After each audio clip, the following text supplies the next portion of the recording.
കണ്ടപ്പതേ നമ്മുടെ എൻ്റെ വെന്തിയൊക്കെ മുട്ടിട്ടേക്കണ കണ്ട, എല്ലാനും മുട്ടിട്ട് ആ മുട്ടിട്ടതേ ഇങ്ങനെ നിൽക്കണം കണ്ട. ഇങ്ങനെ വേലിമാരെ കെട്ടിക്കൊടുത്ത് എല്ലാനും നിർത്തിയേക്കാണ്. അപ്പം പുഴു ഇടയ്ക്കിടയ്ക്ക് വന്നിട്ടുണ്ട് ഇതേ കണ്ട, പുഴുവിൻ്റെ കാട്ടം കണ്ട. അപ്പം ഇടയ്ക്കിടയ്ക്കായിട്ട് വില്ലനായിട്ടും ഇതൊക്കെ. അപ്പം എല്ലാവരും ഓണത്തിന് ഇനി അങ്ങനെ 19 ദിവസമുണ്ട്. 19 ദിവസം കൊണ്ട് ഈ വെന്തിയെല്ലാം മുട്ട് വിരിഞ്ഞ് കിട്ടും. ഓണത്തിനല്ല, അത്തത്തിന്. അപ്പോൾ ഒരു അതിൻ്റെ ഇടയ്ക്ക് വില്ലനായിട്ട് നമ്മുടെ കണ്ടതേ നല്ല ഒന്നാന്തരം വെന്തിപ്പോവാണ്. നമ്മുടെ പച്ചല അത് വന്ന് പച്ചത്തത്ത വന്ന് പൊടിച്ച് കളഞ്ഞേക്കണം. അപ്പോൾ അതിനെന്തെങ്കിലും ഇപ്പം ഞാൻ SOP അടിച്ച് നിർത്തിയേക്കാണ് വെന്തിയിലെല്ലാനും. പിന്നെ നല്ല ഭംഗിയായിട്ട് വിരിഞ്ഞ് നിൽക്കുന്നുണ്ട്. മുട്ട് അങ്ങനെ 2 ലെയർ, രണ്ട് കളറായിട്ടാണ് ഇട്ടേക്കണത്. 2 കളറ്, ഇത് ഓറഞ്ചും ഇത് മഞ്ഞയായിരുന്നു എന്നാണ് പറഞ്ഞത്. അതിപ്പോൾ എന്താണെന്നറിയാൻ പാടില്ല. വിരിഞ്ഞ മതി. അപ്പോൾ നമ്മുടെ ആദ്യത്തെ പൂവ് ഇതേ ഇങ്ങനെ വിരിഞ്ഞ് വന്നുള്ളൂ. ആ വിരിഞ്ഞ് വന്നതിൽ എന്തോ കംപ്ലൈൻറ്റ് വന്നിട്ടുണ്ട്.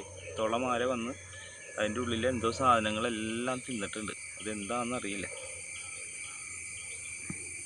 അപ്പം വേലിമാരെ കെട്ടിക്കൊടുത്തേക്കണത് ഇത് മറിഞ്ഞ് പോകാണ്ടിരിക്കാനാണ്. അപ്പോൾ ആദ്യം നമുക്കുണ്ടായ വെന്തിപ്പൂ നമ്മുടെ എന്ത് കൊണ്ടുപോയി എന്ന് പറയണ കാക്കുകൊണ്ടുപോയി എന്ന് വേണമെങ്കിൽ പറയാം. അതുണ്ട, ഇത് ശരിക്കും നോക്കി കണ്ട, ഇത് തുളമാര വന്നേക്കുന്നത് കണ്ട. തുളമാര വന്നിട്ട് അതിൻ്റെ ഉള്ളിലത്തെ കഴമ്പിൻ്റെ എന്തോ ഒക്കെ തിന്നുകൊണ്ട് പോയിട്ടുണ്ട്. അതെന്താണെന്നറിയില്ല. അത് അങ്ങനെ ഓണത്തിന് റെഡി ആയിട്ടിരിക്കുകയാണ് ഇങ്ങനെ പൂക്കൾ. എല്ലാ വെന്തിയിലും മുട്ടിട്ടേക്കുന്നത് കണ്ട.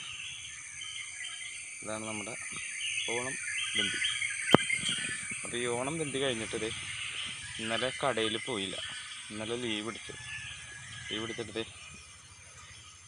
നമ്മുടെ കോഴിക്കാട്ടം എടുത്തിട്ടുണ്ടായി, 10 കാരറ്റ് കോഴിക്കാട്ടം. ആ കോഴിക്കാട്ടം എടുത്തിട്ട് വഴുതനങ്ങയ്ക്കും തക്കാളിക്കും അങ്ങോട്ട് മണ്ണങ്ങോട്ട് കയറ്റി. തക്കാളിക്കും വഴുതനങ്ങൾക്കും കൊണ്ടല്ല, 10 ചാക്ക് കോഴിക്കാട്ടം എടുത്തിട്ട് പിന്നെ നമ്മുടെ ഇവിടെ കുറച്ച് കൃഷികളുണ്ടായിരുന്നു. ഇവിടെ കുറച്ച് പുല്ല് പറിക്കാനുണ്ട്. അത് മുളകാണ്. മുളകത് ഉദ്ദേശിച്ചിട്ട് വന്നില്ല. ഇവിടെ നട്ടിരുന്ന മുളക്. അപ്പം അത് കാരണം ഇപ്പുറത്ത് നമ്മുടെ വെണ്ട നട്ടിട്ടുണ്ടായി. ഈ വെണ്ട നട്ടതിൽ ഇന്നലെ വളമിട്ട് മണ്ണിട്ട് കയറ്റിയേക്കണതാണ് മനസ്സിൽ. പിന്നെ ഏകദേശം വെണ്ടയൊക്കെ ഒരു 10, 250, 300 കട അടുക്ക പിടിക്കുന്നുണ്ട്. 250 മേലെ ഉണ്ട് വെണ്ട. ഈ വെണ്ട ഓണത്തിനൊന്നും കിട്ടില്ല. കുറച്ച് വെണ്ടൊക്കെ കിട്ടും. ഇവിടെ നിൽക്കണ ഈ ലെയറിൽ ഓണത്തിനൊക്കെ കിട്ടാൻ സാധ്യതയുണ്ട്. ഇതൊന്നും ഓണത്തിനാകില്ല. അങ്ങനെ ആയി കിട്ടിയിട്ടുണ്ട്.